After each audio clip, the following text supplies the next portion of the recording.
Okay, so it's been a minute since I've been the Celtics fan, so I guess I'll do that now. At the time of me doing this, there's a rumor they might get Dennis Schroeder. Let's be honest, them getting Schroeder or not getting him doesn't massively change their situation, even if it's still worth talking about. Anyway, clearly the Celtics have a plan of holding on to cap space for the future. And if you look at future free agents, as in next season, the only possible guy to change teams is basically Bradley Beal.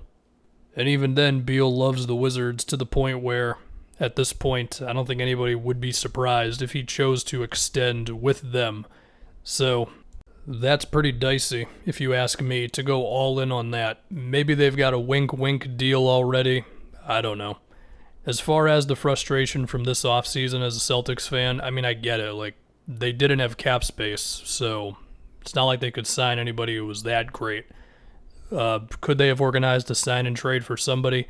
I mean, even then, that might have been tough because they were pretty close to the luxury tax, I'm sure, and you're hard capped at the tax apron after you receive a player in a sign and trade. So maybe it just wasn't really possible. Maybe they didn't tamper well enough. I don't know. But regardless of whatever reason you want to use, it's just frustrating because Tatum and Jalen are really good right now. And I mean, the Horford trade to me was fine because one, Horford's just a safer bet to actually play than Kemba, and before I just cursed them with saying that. And also, it's a big salary break after this season, so I get it. But still, it's just not that hype to be a Celtics fan right now, and looking at this upcoming season as, I guess, kind of a transition year where the roster is clearly not maximized to win right now. Sure, there's young guys to talk about. Time Lord's interesting. Romeo Langford might actually be healthy for the first time in his career. Neesmith was encouraging at the tail end of the season. He plays hard. The shooting seems pretty legit.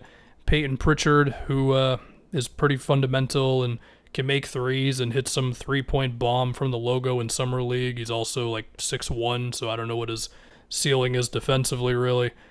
Let's say they do sign Schroeder, and let's even say that he gets close to what he was with OKC 2 years ago. Let's even be more optimistic and say that Marcus Smart gets back to all defense smart, which he was not this previous year. To be fair, he also missed a lot of time, but it didn't happen.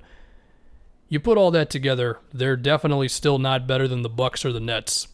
And then you look at Miami after the Lowry move, the Sixers, who I think right now are better than the Celtics. And then you look at Atlanta, and if you wanted to be really pessimistic, you could be like, well, what they did last postseason is a fluke. They're going to fall back down to earth. I mean, they've got DeAndre Hunter coming back, and he was showing real signs of being a shot creator before he went down.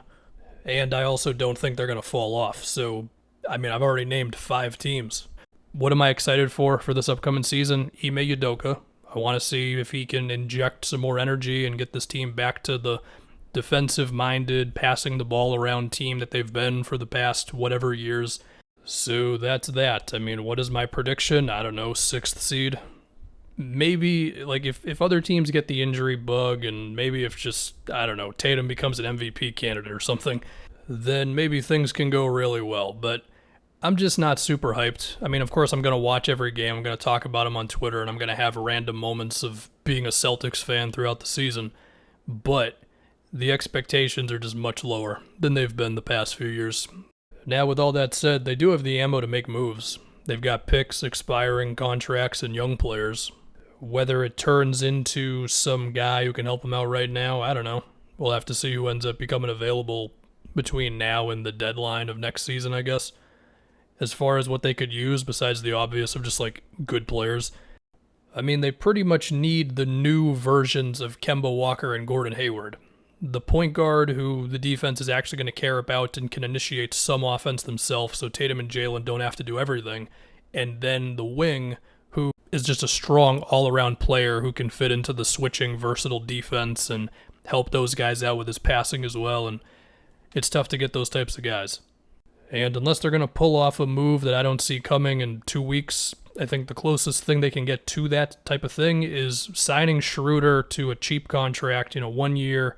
Maybe it's a player option or something, and he fits into the offense, makes his open threes, doesn't take bad shots. That's a big question. We know how Schroeder is, but if you want to be optimistic, and then let's say Romeo Langford becomes that wing that they need who can do a lot of stuff. Or I guess if Richardson finally becomes the player that the last two teams that had him thought he would become. Not really betting on it. I think he's going to be like 33% from three, good defense, and frustrating overall. So yeah, that's the Celtics update for you. It's not great.